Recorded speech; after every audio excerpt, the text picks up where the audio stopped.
വിട്ടുകള, അല്ലെങ്കിൽ വട്ടുപിടിക്കും. സ്നേഹമുള്ള DCL കൂട്ടുകാരെ, ഒരിക്കൽ 4 ഈച്ചകൾ ഒത്തുകൂടി കാട്ടിലെ രാജാവായ സിംഹത്തെ ശല്യപ്പെടുത്താൻ തീരുമാനിച്ചു. അവർ മെല്ലെ വട്ടം ചുറ്റി പറന്നു ചെന്ന് സിംഹത്തിന്റെ വാലിലെ രോമക്കൂട്ടിൽ കയറി ബഹളമുണ്ടാക്കാൻ തുടങ്ങി. സിംഹത്തിന് ദേഷ്യം വന്നു. സിംഹം വാൽ ചുഴറ്റിയും വാൽ കൊണ്ട് തന്റെ പുറത്തടിച്ചും ഈച്ചകളെ ഓടിച്ചു. അല്പം കഴിഞ്ഞ് അവ പിന്നെയും വന്നു മൂളിപ്പറന്ന് ശല്യപ്പെടുത്തി. അപ്പോൾ സിംഹം എടുത്തുചാടി പ്രതികരിക്കാതെ ശാന്തമായി ചിന്തിച്ചു. തനിക്ക് 2 മാർഗങ്ങളുണ്ട്. ഒന്ന്, പെട്ടെന്ന് ദേഷ്യപ്പെട്ട് ഈച്ചകളെ കൊല്ലാൻ ശ്രമിക്കാം. 2, ഈച്ചകളെ അവയുടെ പാട്ടിനു വിടാം.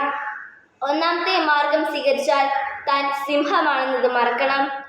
ഓരോ ഈച്ചയുടെയും പുറകെ ഓടണം. അവയെ പിടിക്കാൻ ചാടണം. വാലറ്റത്ത് കടിക്കാൻ ശ്രമിച്ച് വട്ടം കറങ്ങണം.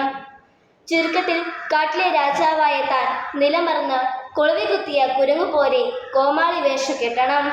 ഗോഷ്ഠികൾ കാട്ടണം. ഏതായാലും അത് വേണ്ട. അപ്പോൾ പിന്നെ മാർഗം 2, ഈച്ചകൾ വെറും ഈച്ചകളാണെന്നും താൻ കാട്ടിലെ രാജാവാണെന്നും തിരിച്ചറിഞ്ഞ് സ്വന്തം നിലയും വിലയും അനുസരിച്ച് മാത്രം പ്രതികരിക്കുക. ആലോചനയ്ക്ക് ശേഷം സിംഹം രണ്ടാമത്തെ മാർഗം തിരഞ്ഞെടുത്തു. സിംഹം തന്നോട് തന്നെ പറഞ്ഞു, ഈച്ചകളെ വിട്ടുകള, അല്ലെങ്കിൽ വട്ടുപിടിക്കും. പ്രിയ കൂട്ടുകാരെ, രസകരമായ ഈ കഥ നമ്മെ ഒട്ടേറെ പ്രധാന കാര്യങ്ങൾ പഠിപ്പിക്കുന്നുണ്ട്. ഈ സിംഹവും ഈച്ചകളും നമ്മുടെ സ്വഭാവത്തിൽ തന്നെയില്ലേ? ജീവിതത്തിൽ പ്രയത്നിച്ച് വിജയം നേടിയെടുക്കാൻ കൊതിക്കുന്ന നമ്മളെ സിംഹമായി സങ്കല്പിച്ചാൽ ആ ലക്ഷ്യം നേടുന്നതിൽ നിന്ന് നമ്മെ വ്യതിചലിപ്പിക്കുന്ന അശ്രദ്ധകളല്ലേ ഈച്ചകൾ? നമ്മൾ ഈച്ചകളുടെ പുറകെ പോകണമെങ്കിൽ നമ്മുടെ യഥാർത്ഥ ലക്ഷ്യം മറക്കേണ്ടി വരും. പ്രയത്നം ഇടയ്ക്ക് നിർത്തേണ്ടിയും വരും. സിംഹം മടി പിടിച്ചു കിടന്നാൽ മാത്രമേ ഈ ഈച്ചകൾ ശല്യപ്പെടുത്തുന്നുള്ളൂ. സിംഹം നിരന്തരം കർമ്മനിരതനായാൽ ഈച്ചകൾക്ക് അടുക്കാനാവില്ല.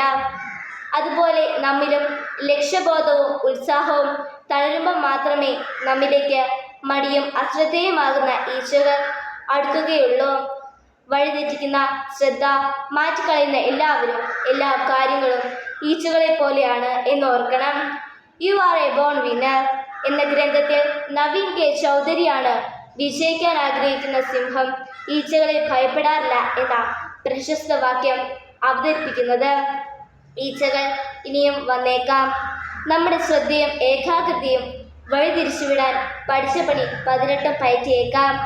എന്നാൽ സദാ പ്രവർത്തന നിരതമായ ചേതനയോടെ നമ്മുടെ മഹാ സ്വപ്നങ്ങളെ ഉണർത്തി നിർത്തിയാൽ, നമ്മുടെ ജീവിത ലക്ഷ്യം മാത്രം മുന്നിൽ കണ്ട് നീങ്ങിയാൽ ഈച്ചകളുടെ വഴിക്ക് പോകും.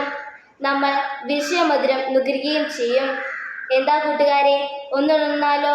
ആശംസകളോടെ സ്വന്തം കച്ചേട്ടൻ.